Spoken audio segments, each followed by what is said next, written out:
Hello, my fellow comic book collectors. This is the final part, and it's the grand finale of this four-part series. It's been a it's been a long journey, um, and it's all the big books. So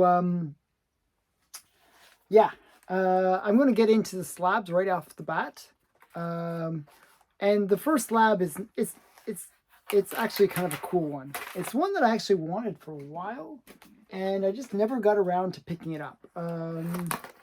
And it just happened that my comic shop had an auction for it, and it went for a really great price because that's why I picked it up.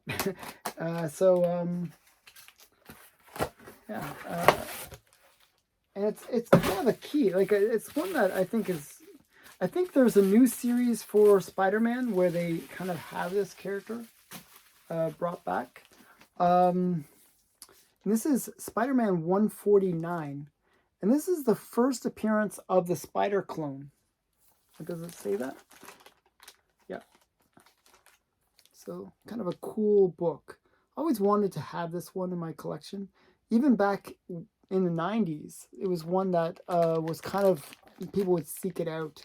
The Spider Clone series was not considered a well-liked one, but I just thought it was kind of a cool idea of having the Spider Clone. So this is Amazing Spider-Man 149. And I got a really great price on it. And it's a 7.0, so it's quite a high grade. Okay, and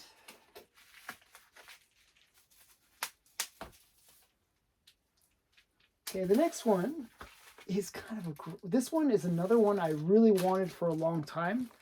Take it out of the plastic, actually. It is Wonder Woman number 184. Now, this is a really great book. Like, this is Adam Hughes at his best. It's probably one of my favorite Adam Hughes covers. Maybe number 2, actually. There's another one that I really like. But it's just, I really like it for the fact that it's sort of that crossover. You got the Golden Age Wonder Woman, and then you got the modern Wonder Woman.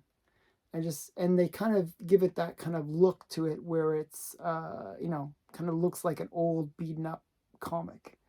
I really like this comic. And I really want, this is one of those ones where often I don't get like the 9.8. I wouldn't go for the 9.8 because like it doesn't really matter to me that much. But this is one of those ones I really wanted in a 9.8. I just wanted to have that high grade just because I really do like the cover so much. So this is a Wonder Woman number 184. And that's a fairly pricey book. I actually got it for a pretty good deal though. Another one that I had wanted for a while, and it's just one of the ones that I kind of wanted it to come back down in price because it had spiked, was G.I. Joe, A Real American Hero, number 21. This is the silent issue, where it's the first appearance of Storm Shadow, and it's just like a silent story. So there's no text in it. It's just like, but it's kind of a cool series, a cool book, I should say. And it's one that I had always wanted in my collection, and I just wanted to wait for the price to drop, and it did drop a bit. It's one of those ones where the movie didn't perform so well, and the price has dropped a bit, so I got it on the price correction. So I'm not a big G.I. Joe fan, but I just kind of like that book for some reason. Like, some kids really got into G.I. Joe. I was not a big G.I. Joe fan. Though I do like some parts of it, I should say. Okay, this is another just kind of a cool book. This is A Date with Millie, number 1. This is the first Date with Millie comic. So this is from 1956. And the cool thing about this is it's actually a Stan Lee story, which is kind of cool. And it's Dan DeCarlo did the cover and art. So you got these two kind of great creators. Like, Dan DeCarlo is kind of considered, maybe Bob Montana is another one that's considered some of the most famous Archie artists. Like Dan DeCarlo is kind of known for his sexy covers, a lot of bikini covers, and you know, to have him do the artwork on it, I thought was really great. I just, I just thought it was a cool book to pick up. So this is Date with Millie #1. There's actually 2 #1s. So this is the first series. The second series isn't as special, but still cool. Okay, next one. This one is kind of wrapped up a bit. So this is a lot of slabs in this last unboxing. And again, another 9.8. Oh, okay. So this one actually, I was wondering where it was. So what happened was I actually ordered a couple of comics from Bry's Comics. Now, if you're not familiar with Bry's Comics, he has his own YouTube channel, and I highly recommend his channel. But he also sells comics. He has taken the hobby and made it into a business. And if you go to his website, his Bry's Comics, I think it's bryscomics.com or something like that, he actually offers some really great books at really great prices. Actually, usually slightly below fair market value is his pricing. Usually about 10% below fair market value. And what he did, he had a couple of books where it's just, almost a no-brainer. Why wouldn't you buy, especially as a Canadian, where it's very hard to send things off to CGC.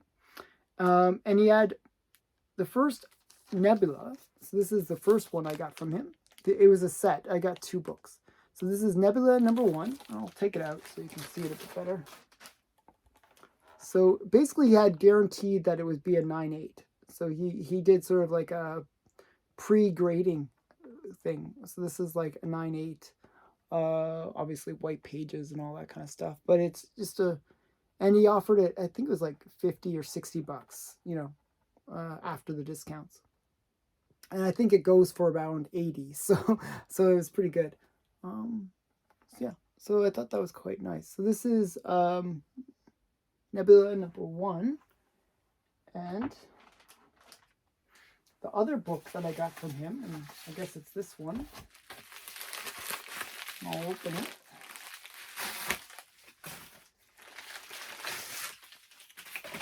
Was Gamora #1.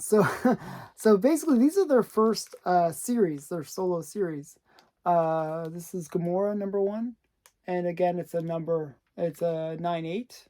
Just a kind of cool thing. So he actually sent these off to CGC to get graded. So I had to wait a little bit for these to arrive, but it eventually arrived. I don't know why I sent it to my Stackery. I think it's just savings to send it to Stackery instead of sending it to Canada. But sometimes it's just cheaper to send things to Stackery than to ship directly to Canada. So yeah, so this was just a really great comic. Again, I think it was like 50 to 60 bucks too. He had really good like special sale, flash sale, and he had those books very cheap. So I think both of those books are, if you're into specking, they would be definitely ones to spec on, because I think, both characters, are well established in the MCU and are characters that, are kind of A-list characters. And, to get their first series seems kind of like a no-brainer. It's like the book to get after their first appearance. So, so those 2 books I thought were really good. And the next Guardians of the Galaxy movie, from what I heard, is going to be focused on those 2 characters. So I could see those books going up in value. Okay, this one is really well wrapped. Okay.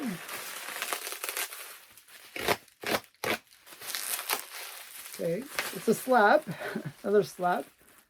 So this is as I said, this book, this finale is basically all the slabs that I didn't show when I was doing all unboxings. Okay, so we got past that part. Whoever did this, they really wrapped it well. It's like in a whole bunch of things. Forced me to cut them. They taped it too much though. Okay, let me see if I can get it out. Still not coming out. Sometimes I don't like when people use this type of tape because it makes it very, very difficult to get out. And this is actually, I can see what the book is. It's actually a really great book. This is a major book, and it's one that completes a collection for me. And it's a major plastic age book. So if you're not familiar with the plastic age, that is really what I call, it's a term that I came up with, the plastic age. It's from 1990s, basically it's the 90s. So yeah, this would be a grail from that time period, from the 90s. It's a rare book, and it's also a very cool book. It's Strangers in Paradise, #1. And it is the first appearance of both Francine and Katrin, or Kachu. So these are, it's a very major book for for the 90s. This was kind of like one of those underground comics. It was by Antarctic Press, and it features a Terry Moore story, and he also did the cover and art. So basically, you got this one creator that basically made this out of passion. He wanted to make a cool story and a cool series, and he succeeded. I think it won like 6 awards or something crazy. It's just a really considered to be one of the greats from the 90s. There was a lot of junk in the 90s, and that's why I call it the plastic age, but this is not one of them. So this is Strangers in Paradise #1. It's a 9, it's not a 9, it's an 8.0, but this book gets really, really pricey and high grade. It's the black cover that really caused it to have a lot of issues, and getting it in high grade can be very, very pricey, like in the thousands. So yeah, so this is from 1993.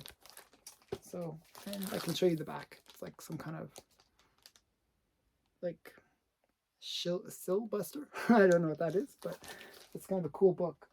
So that's a really great one. That's one I had wanted for a while, and I just never could find a reasonably priced one because they're usually really expensive. I negotiated and got a reasonable price on it. It's still expensive, but I got it a little bit cheaper. Okay, so the last 2 slabs. One is kind of cute. This is Stabity Bunny #1. And this is from the 2nd series. I showed in the previous video Stabity Bunny's first appearance. But this is Stabity Bunny from 2018 from Scout Comics. So I just thought this was a great cover. So not an expensive book. That's like and oh, this one is signed as well. So this, I got a signed cover. So it's signed by Richard Rivera, and he's the creator for it. So that's kind of cool. And then the last slab. Okay.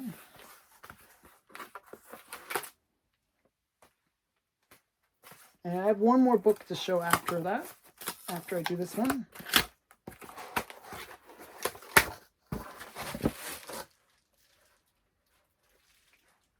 I believe I won this in auction, and it was just a really great cover. This is a Joshua Milton cover, and this is Batman Black and White, and I just won it really cheap. It was like one of those auctions where I put in just a really low bid, and it just happened that nobody outbid me, so I got this really great comic. I think cheaper than the price to slab it. So this is Batman Black and White #3. Nothing, I don't believe there's anything special about this book, but it's just a really great cover. I just really like the cover. And you got the back here as well. And this is from 2021. It's not like an old book or anything like that. It's just like a modern, very nice cover book. And it's a 9.6. So usually you can buy 9.6 a little bit cheaper. Okay, and the very last book, and this is actually a pretty pricey book, considering it's like, you know, it's one that most people probably never even heard of. And I showed it kind of in the previous videos because I had another one from it.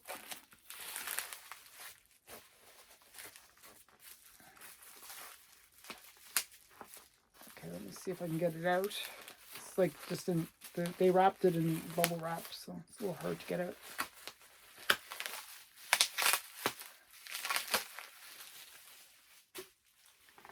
Is this one, Fistful of Blood, #1. So this is basically what happened was Heavy Metal produced this comic called Fistful of Blood. And then they put it into a book format, a hardcover book. This is hardcover. It's just a really rare book. It's hard to find this book. And usually they're in pretty rough shape. This one's, you know, fairly nice. And they go for a lot of money, usually anywhere from $100 to $300 for this book. I was able to negotiate a bit under 100.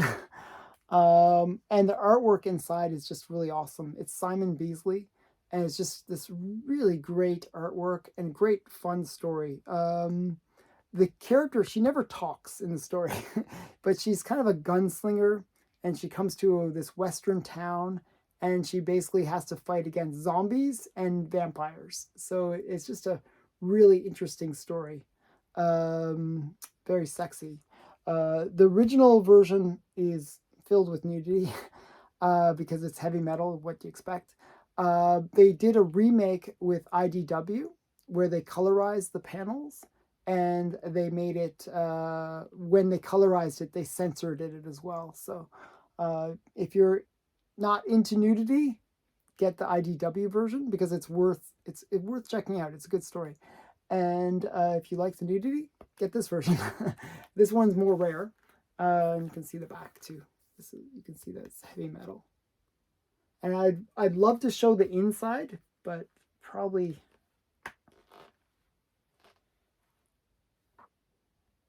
I'm trying to find a page that I can show. So like maybe this page kind of gives you a sense of the artwork. It's very sexy. So yeah. Okay. Probably not much more that I can show. Lots of, okay, so that's the second show, I think. Sort of gory zombie stuff. And that's that's as much as I'm going to show. Because I don't want to get into finger censoring too much. But that's Fistful of Blood. Really great. I recommend this. It's only 4 comics in the series. And it's worth checking out. I read it online, so I knew that it was good. Okay, so that was the grand finale. You know, surprisingly, I actually thought there was some more Golden Age books to show, but pretty modern stuff. So, you know, I collect everything from Golden Age to modern, so you'll see like a variety with my channel. But stay tuned, there's going to be more great stuff coming up. I have a big unboxing that I'm doing, not a big unboxing, but unboxing from Heritage, which has some great Golden Age. So if you like the Golden Age, stay tuned for that. And thanks again for watching. Remember to like, comment, and subscribe to the channel. Bye.